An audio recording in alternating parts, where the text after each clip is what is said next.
Bonjour à tous, bienvenue dans l'entretien de France 24. Et bonjour Ali El Saman.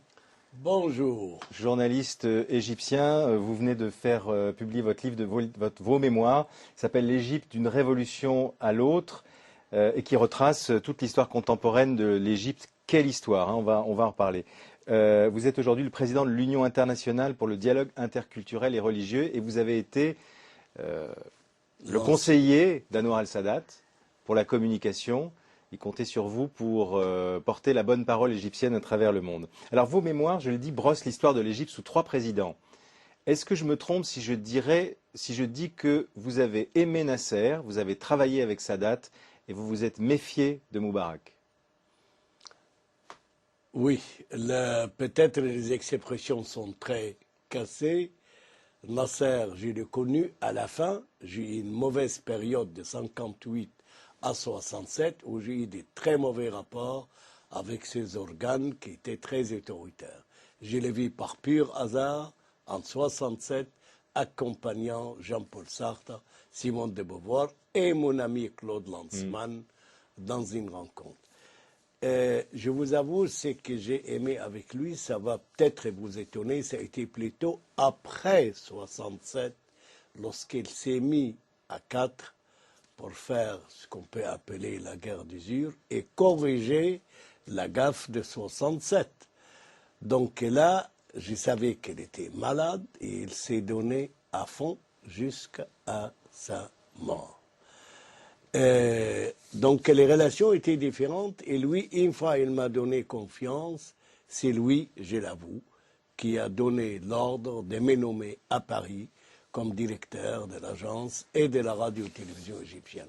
Sadat, c'est une autre histoire. Là, c'était la grande histoire du processus de paix de Camp David, auquel vous avez été étroitement associé. Et Moubarak, parce qu'on reviendra sur Sadat tout à l'heure, Moubarak, vous dites qu'en fond, vous vous félicitez d'avoir assez tôt compris qu'il valait mieux garder ses distances, non? Lorsqu'elle était vice-présidente de la République, on était un excellent bon rapport. Et ça a été pour lui extraordinaire. Lorsqu'il s'arrête à Paris, en route vers le Maghreb, l'Afrique, il s'arrête pour prendre Ali El Saman avec lui, terminer. Mais après, une fois, juste avant de terminer son rôle de vice-président, il y a eu, je crois, des anecdotes que je l'ai dit discrètement, que je me suis permis le luxe, une fois en envoyant un télégramme direct pour Sadat à Washington, pour lui parler des tentatives d'assassinat que mes frères palestiniens, si je peux dire le mot, ont voulu les liquider en août, juste 2 mois avant l'assassinat au Caire, que je me suis permis d'envoyer les messages directs à Sadat sans passer par lui, chose qu'il n'a jamais pardonnée, silencieusement comme son habitude. Alors, et les relations depuis, une fois président, il n'y a jamais eu... Est-ce que il vous a inspiré, sinon de la pitié, mais au moins de la compassion quand vous l'avez vu dans son procès, allongé sur son brancard? Non, la chose que moralement j'étais contre, ça a été de téléviser l'homme dans la situation où il est. Et d'ailleurs,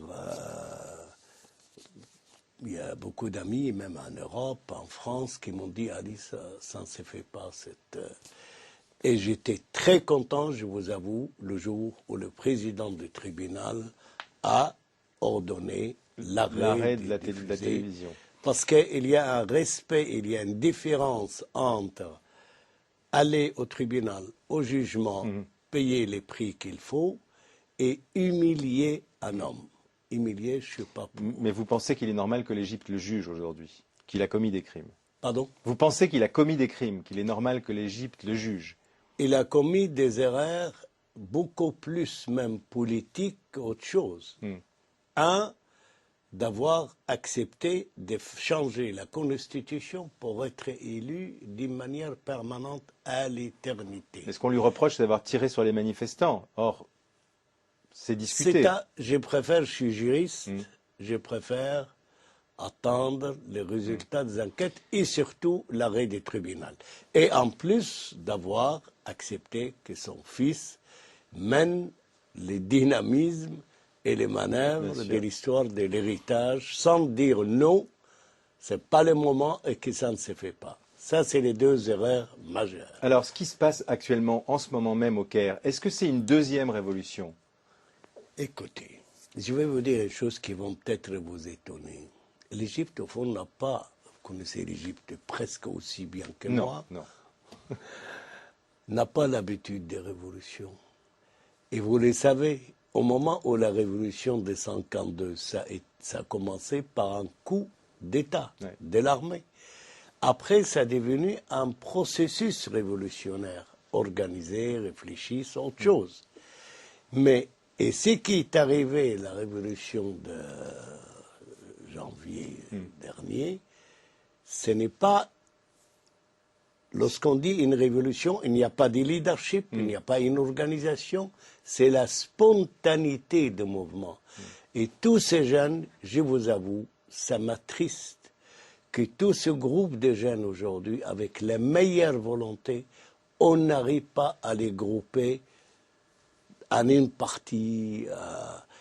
Il y a 20 groupes qui se disputent et qu'on n'a pas arrivé. Et ça m'inquiète. Vous pensez qu'ils ont tort de demander le départ de l'armée Parce que le départ de l'armée à une période où l'ordre public est troublé, où il y a beaucoup de, si je peux dire, des criminels qui vont commettre même des crimes contre les civils dans la rue et tout, ce n'est pas le moment. Et en plus, c'est pas vrai, c'est mon point de vue, que l'armée souhaite rester au-delà des limites.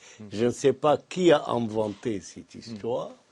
L'armée quittera à la fin des processus qu'elle a désignés, élections parlementaires, faire la constitution et après élire les présidents. Mais les violences policières quand même qu'on voit encore aujourd'hui, les manifestants arrêtés, battus, ça juste peut pas vous laisser avant insensible. Que je vienne vous voir aujourd'hui, j'ai un contact à tous les niveaux en Égypte et c'est vrai. Lorsqu'il y a 4 et 5 officiers qui tirent sur un ensemble de milliers, oui, c'est arrivé et il faut absolument les envoyer au jugement. Mais j'étais surpris à moitié de découvrir que non. Il y a d'autres de hors la loi qui se sont mêlés à la foule, tirés sur les deux, la foule et les policiers, pour troubler l'ordre public. Et on découvre, ces gens-là, je suis désolé de vous le dire, même si l'armée l'a dit avant, ils étaient largement payés pour amener les désordres dans les pays. Est-ce qu'il faut, Ali El-Saman, est-ce qu'il faut avoir peur des frères musulmans? Vous semblez dire au fond que c'est un groupement qui s'est laïcisé, qui a complètement changé. Laïcisé, non. Je ne dirais jamais ça. Vous dites qu'ils ont fait un parti laïque. Ils sont devenus politiques. Ouais. Ils ont même pris un vice-président chrétien. Ce n'est plus, si vous voulez, le groupe dur qui peut aller jusqu'à l'assassinat d'un juge qui a jugé d'un président. D'accord. Mais le jour où le Premier ministre a choisi de changer les règles pour constituer l'État laïque, et on dit on va descendre vendredi prochain à la place Tahrir. Or, avant, ils étaient calmes. Et le jour également où le général Tantawi a déclaré, c'est pour vous dire, ils sont devenus politiques, a déclaré que non, les élections auront lieu à leur date précise. Ils étaient heureux. Ils ont estimé que l'ère de la victoire n'est pas. Donc vous n'avez pas peur d'une Égypte éventuellement un jour dirigée par les frères musulmans? Si, ça m'inquiète. Quand même. Oui, oui. Ça m'inquiète pour mes amis coptes, pour les libéraux, pour les gens qui veulent, oui. Respecter la religion.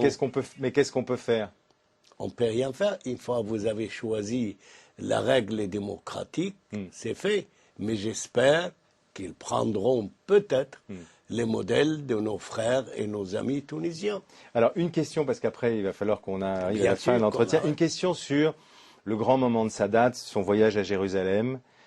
Vous racontez que quand il a prononcé son célèbre discours en disant « Je peux aller jusqu'à Jérusalem, jusqu'à la Knesset », tout le monde s'est demandé si c'était une plaisanterie ou si c'était Pas réel. une Et vous n'étiez pas au courant, vous, par exemple. Non, moi, je n'étais pas au courant. Et très peu de gens étaient au courant. Voilà. Et lorsqu'il a dit les mots, j'ai pensé que c'est pas une fiction, c'est pour vous dire, Une expression, voilà. Prêt à aller jusqu'au bout.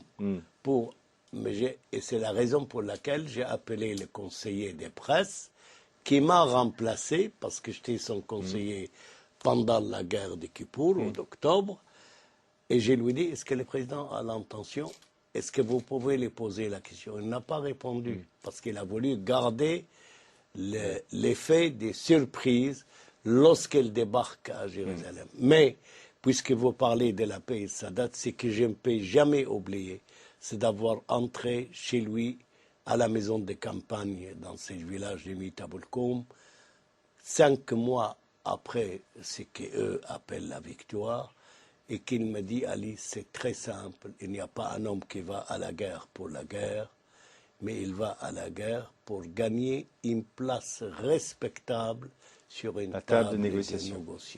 Merci Ali El-Saman d'être venu dans l'entretien de France 24. Merci à vous tous. Cet entretien, vous le retrouvez sur france24.com. D'autres infos dans un instant.